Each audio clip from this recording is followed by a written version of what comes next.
November will mark a significant day in improvisation of ties between China and India, as Indigo Airlines will fly its first flight out of Kolkata to Guangzhou, connecting India and China directly.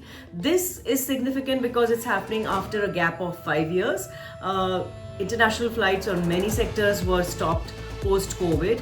However, the flights between India and China, the direct flights, were not resumed after the Galwan clashes in 2020. 2025 has seen a significant improvement in India and China ties. As you all may recall, the Kailash Mansarovar Yatra was resumed this year. And Indian Prime Minister Modi met Chinese President Xi Jinping in the SCO summit in Tianjin.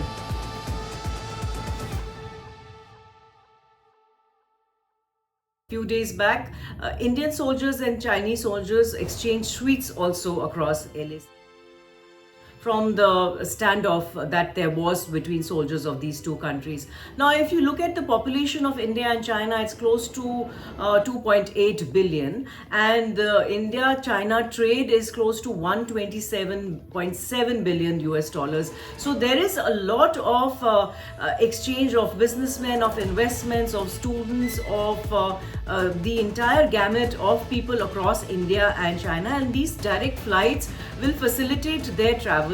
Travelers in the last few years wanting to go to China and from China wanting to come to India had to go through these circuitous routes from Bangkok, from Singapore. They wouldn't have to do that anymore. On November 9th, China Eastern is connecting Shanghai to Delhi.